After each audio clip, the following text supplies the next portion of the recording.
கணியத்திற்குரிய பெரியோர்களே, சகோதரர்களே, அல்லாஹ் ஜல்ல ஷானஹு தஆலா இந்த உலகத்தில் மனிதனுக்கு வழங்கிய மிகப்பெரிய நிஅமத் இஸ்லாமாகும். இந்த இஸ்லாமிய மார்க்கம் மனிதனை பண்பாடுள்ளவனாக, ஒழுக்கமுள்ளவனாக, நாகரிகமுள்ளவனாக மாற்றுவதிலே மிகப்பெரிய கவனம் செலுத்தி கொண்டிருக்கிறது.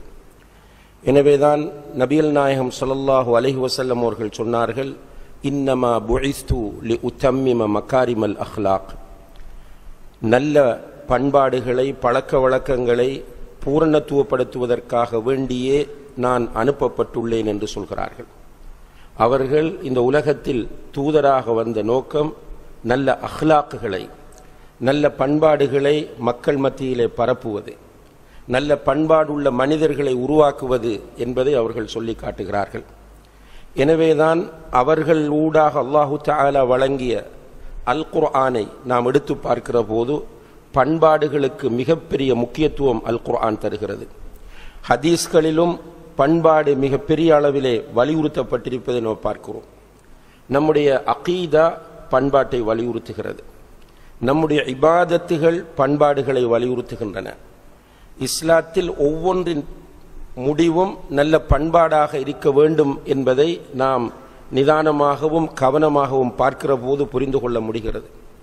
அந்த அடிப்படையில் நபிகள் நாயகம் ஸல்லல்லாஹு அலைஹி வஸல்லம் அவர்கள் இந்த உலகத்தில் மிக சிறந்த பண்பாடுகளோடு ஒரு முன்மாதிரியான மனிதராக இருந்தார்கள். எனவேதான் அல்லாஹ் அவர்களை பார்த்து சொல்லுகிறான், வ இன்னக லஅலா குலுகின் அதீம், நபியே நீங்கள் உயர்ந்த மகத்தான பண்பாடுகளோடு இருக்கிறீர்கள் என்று அல்லாஹ் சொல்லி காட்டுகிறார். அதே போல ஃபபிமா ரஹ்மத்தின் மின் அல்லாஹி லின்த லஹும், அல்லாஹ் உனக்கு தந்த ரஹ்மத்தை கொண்டு நீ இந்த மக்களோடு மென்மையாக நடந்து கொண்டாய். வலவ் குன்த ஃபவ்வன் கலீதல் கல்பி லன் ஃபத்து மின் ஹவுலிக், நீ முகத்தில் கடுகடுப்பானவனாகவும் உள்ளத்தில் இறுக்கமானவனாகவும் நீ இருந்திருந்தால் இந்த மக்கள் உன்னை விட்டு விரண்டோடிருப்பார்கள் என்று அல்லாஹு தஆலா சொல்லி, நபி ஸல்லல்லாஹு அலைஹி வஸல்லம் அவர்கள் பண்பாட்டின் சிகரமாக இருந்தார்கள் என்பதை அல்லாஹ் குர்ஆனிலே சான்று பகர்கிறான். அன்புள்ள சகோதரர்களே, இஸ்லாம் எதுவெல்லாம் நல்ல பண்பாடுகள் என்று இருக்கிறதோ அவை அனைத்தையுமே நமக்கு வலியுறுத்தி இருக்கிறது. அவ்வாறு வலியுறுத்தி இருக்கிற பண்பாடுகளுள் மிக முக்கியமான ஒன்றுதான் நன்றி பாராட்டுதல், நன்றி உணர்வு என்பது. இந்த நன்றி உணர்வு என்பதை மிக உயர்ந்த ஒரு பண்பாக பொதுவாக மனிதர்கள் எல்லோருமே கருதுகிறார்கள். உலகத்தில் உள்ள எல்லா மனிதர்களுமே நன்றி உணர்வு என்பது, நன்றி உணர்வோடு வாழ்வது என்பது ஒரு உயர்ந்த பண்பாடு என்று சொல்கிறார்கள். அதனால் தான் தமிழிலே நம் எல்லோருக்கும் பரிச்சயமான ஒரு வார்த்தை இருக்கிறது, என் நன்றி கொன்றார்க்கும் உய்வுண்டாம், உய்வில்லை செய் நன்றி கொன்ற மகற்கு என்று. அதாவது நன்றி மறந்து வாழ்வது ஒரு நல்ல பண்பு கிடையாது. நன்றி உணர்வோடு வாழ வேண்டும். அல் குர்ஆனை நீங்கள் எடுத்து பார்த்தால் நன்றி பாராட்டுவதை, நன்றி உணர்வோடு வாழ்வதை கடுமையாக அல்லாஹ் குர்ஆனில் வலியுறுத்துகிறான். ஃபத்குரூனி அத்குர்கும், என்னை நீங்கள் திக்ர் செய்யுங்கள், நான் உங்களை நினைப்பேன். வஷ்குரு லீ வலா தக்ஃபுரூன், நீங்கள் எனக்கு நன்றி உள்ளவர்களாக இருங்கள், நன்றி கெட்டவர்களாக இருக்காதீர்கள். அதே போல இன்னும் ஒரு இடத்திலே சொல்கிறான், ல இன் ஷக்கர்தும் ல அஸீதன்னகும், நீங்கள் நன்றி உள்ளவர்களாக இருந்தால் நிச்சயமாக நான் உங்களுக்கு அதிகமாக தருவேன். வல இன் கஃபர்தும், நீங்கள் நன்றி கெட்டு நடந்தால் இன்ன அஸாபி லஷதீத், என்னுடைய வேதனை மிக கடுமையானது என்று அல்லாஹ் எச்சரிக்கை செய்கிறான். நபிகள் நாயகம் ஸல்லல்லாஹு அலைஹி வஸல்லம் அவர்களை பார்த்து சொல்கிறான், எனக்கு நீ நன்றி உள்ளவனாக நடந்து கொள், வஅபுதுல்லாஹ வகும் மினஷ் ஷாக்கிரீன், நீ அல்லாஹ்வை வணங்கு, நன்றி உள்ளவர்களில் ஒருவனாக நீ இருந்து கொள் என்று நபியை பார்த்து அல்லாஹு தஆலா சொல்கிறான். மூமின்களுடைய பண்பாக நன்றி பாராட்டுவதை அல்லாஹு தஆலா சொல்கிறான். நபிமார்கள் நன்றி உள்ளவர்களாக இருந்தார்கள் என்பதை குர்ஆனில் அல்லாஹு தஆலா அடையாளப்படுத்துகிறான். நூஹ் அலைஹிஸ்ஸலாம் அவர்களை பற்றி சொல்லும் போது, இன்னஹு கான அப்தன் ஷக்கூரா, அவர் நன்றியுள்ள ஒரு அடியானாக இருந்தார் என்று அல்லாஹு தஆலா அல் குர்ஆனிலே சொல்லி காட்டுகிறான். அல்லாஹு தஆலாவும் அவனுடைய அழகிய திருநாமங்களுள் ஷாக்கிர், ஷக்கூர் என்கிற இரண்டு பெயர்களை வைத்திருக்கிறான். சுப்ஹானல்லாஹ். ஷாக்கிர் என்றால் நன்றி செலுத்தக்கூடியவன் என்பது அர்த்தம். ஷக்கூர் என்றாலும் அதிகமாக நன்றி செலுத்தக்கூடியவன் என்பது அர்த்தமாகும். அல்லாஹு தஆலா தனக்கு ஷாக்கிர் ஷக்கூர் என்கிற 2 பெயர்களை வைத்து அல்லாஹுவே நன்றி உள்ளவனாக இருக்கிறான். எனவே அவனுடைய அடியார்களாகிய மனிதர்கள் நன்றி உள்ளவர்களாக இருக்க வேண்டும் என்பதை அல்லாஹு தஆலா வலியுறுத்துவதை நாம் காணக்கூடியதாக இருக்கிறது. ஆனால் இந்த நன்றி உணர்வு என்பது சாதாரணமான ஒரு பண்பல்ல, இலகுவாக வரக்கூடிய ஒரு பண்பும் கிடையாது. எனவேதான் அல்லாஹு தஆலா அல் குர்ஆனிலே சூரத்துல் ஆதியாத் என்கிற அத்தியாயத்தில் 5 வசனங்களில் ஒரு குதிரையை பற்றி சொல்கிறான். வல் ஆதியாத்தி ضبحا فالموريات قدحا فالمغيرات صبحا فأثرن به نقعا فوسطن به جمعا. இந்த 5 வசனங்களும் குதிரையை பற்றி பேசுகிறது. இளைத்திளைத்து ஓடக்கூடிய குதிரை, புழுதியை கிளப்பிக் கொண்டு ஓடக்கூடிய குதிரை, தீப்பிழம்பை கிளப்பிக் கொண்டு ஓடக்கூடிய குதிரை. இப்படி குதிரையை பற்றி அல்லாஹ் சொல்கிறான். அதாவது ஒருவன் ஒரு குதிரையை வளர்க்கிறான், அந்த குதிரையை யுத்தத்திற்கு அவன் அழைத்து செல்கிறான். அதிகாலையிலே அந்த குதிரையை எழுப்பி குதிரையை ஓடச் சொல்கிறான். அவன் ஏறிக்கொண்டு குதிரை வேகமாக ஓடுகிறது, இளைத்திளைத்து ஓடுகிறது. ஓடுகிற போது அதனுடைய பாதத்திலிருந்து தீப்பொறி பறக்கிறது, புழுதியை கிளப்பிக் கொண்டு ஓடுகிறது. எதிரிகளுக்கு மத்தியிலே அந்த குதிரை போய் நின்று போராடுகிறது என்று அல்லாஹ் சொல்லிவிட்டு இன்னல் இன்சான லிரப்பிஹி லகனூத், நிச்சயமாக மனிதன் தன்னுடைய ரப்புக்கு நன்றி கெட்டவனாக இருக்கிறான் என்று சொல்கிறான். சுப்ஹானல்லாஹ், என்ன பொருத்தப்பாடு! அந்த 5 வசனங்களுக்கும் 6வது வசனத்துக்கும் இடையில் உள்ள தொடர்பு என்ன?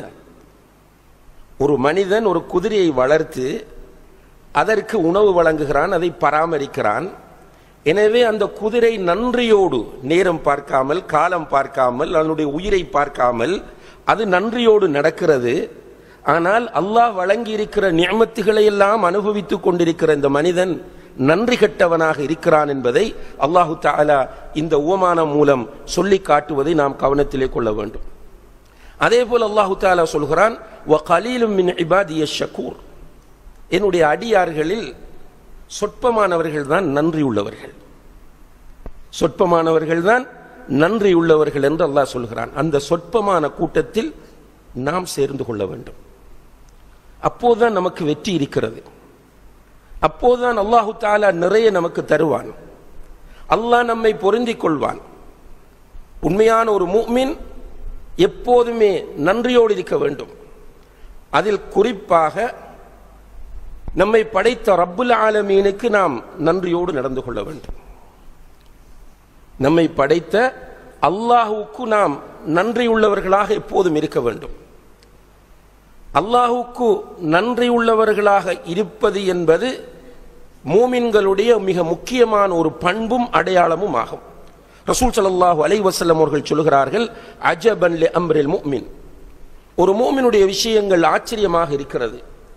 இன்ன அம்ரஹு குல்லஹு கைர், அவனுக்கு எது நடந்தாலும் நலவாகவே அமைகிறது. சுப்ஹானல்லாஹ், நன்றாக இந்த ஹதீஸை கவனியுங்கள். ஒரு முஃமினுடைய காரியங்கள் அனைத்துமே ஆச்சரியம்.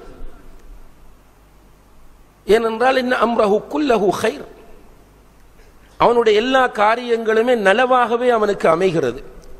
இன் அசாபத்துஹு சர்ரா ஷக்கர், அவனுக்கு ஒரு நல்லது நடந்து விட்டால் உடனே நன்றி செலுத்துகிறான். அவனுக்கு ஒரு நல்லது நடந்து விட்டால், மகிழ்ச்சி தரக்கூடிய, சந்தோஷம் ஏற்படுத்தக்கூடிய ஒரு விஷயம் நடந்தால் நன்றி செலுத்துகிறான். வ இன் அசாபத்துஹு தர்ரா சபர், அவனுக்கு ஒரு துன்பம் நேர்ந்து விட்டால் நிலை குலைந்து விரக்தி அடைந்து தேவையில்லாத காரியங்களில் ஈடுபட்டு தேவையில்லாத பேச்சுக்களை பேசாமல் அவன் பொறுமையோடு இருக்கிறான். வலைஸ ذلك இல்லா லில் முஃமின், இந்த சிறந்த பாக்கியம் முஃமினை தவிர வேறு யாருக்கும் கிடையாது என்று நபிகள் நாயகம் ஸல்லல்லாஹு அலைஹி வஸல்லம் அவர்கள் சொல்கிறார்கள். அப்போ ஒரு முஃமின் நல்லது நடக்கும் போதெல்லாம் நன்றியோடு இருக்க வேண்டும். நபிகள் நாயகம் ஸல்லல்லாஹு அலைஹி வஸல்லம் அவர்களை பற்றி சஹாபாக்கள் சொல்லுகிற போது சொல்கிறார்கள், நபி ஸல்லல்லாஹு அலைஹி வஸல்லம் அவர்களுக்கு ஒரு மகிழ்ச்சி தரக்கூடிய ஒரு விஷயம் நடந்து விட்டால், மகிழ்ச்சி தரக்கூடிய ஒரு விஷயம் நடந்து விட்டால் உடனே அல்ஹம்துலில்லாஹில்லதி பிநிஅமதிஹி தத்திம்மு ஸாலிஹாத் என்று சொல்லுவார்கள். அல்ஹம்துலில்லாஹில்லதி பினிஅமதிஹி தத்திம்முஸ் ஸாலிஹாத். பாடமாக்கிக் கொள்ளுங்கள். ஒரு மகிழ்ச்சி தரக்கூடிய சந்தோஷமான ஒரு விஷயம் நடந்துவிட்டால் உடனே இயல்பாக அவர்களுடைய வாயிலிருந்து அல்ஹம்துலில்லாஹில்லதி பினிஅமதிஹி தத்திம்முஸ் ஸாலிஹாத் என்று வரும். அதாவது யாரை கொண்டு, யாருடைய நிஅமத்தை கொண்டு நல்ல விஷயங்கள் எல்லாம் பூரணமடைகிறதோ அவனுக்கே எல்லா புகழும். ஒரு நல்ல விஷயம் நடக்கிறது என்றால் அது அல்லாஹ்வால் தான் நடக்கும். எனவே அந்த அல்லாஹுக்கே எல்லா புகழும் என்று நன்றி செலுத்துவார்கள்.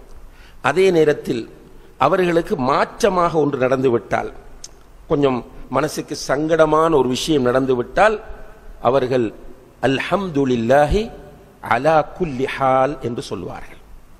அல்ஹம்துலில்லாஹி அலா குல்லி ஹால், எல்லா நிலையிலும் அல்லாஹுக்கே எல்லா புகழும். மகிழ்ச்சியான நிலையிலும் அல்லாஹுக்குத்தான் எல்லா புகழும். இப்படி ஒரு சங்கடமான சூழ்நிலை எனக்கு ஏற்பட்டிருக்கிறது என்றால் இந்த நிலையிலும் அல்லாஹுக்கே எல்லா புகழும் என்று அல்லாஹுவை புகழுவார்கள்.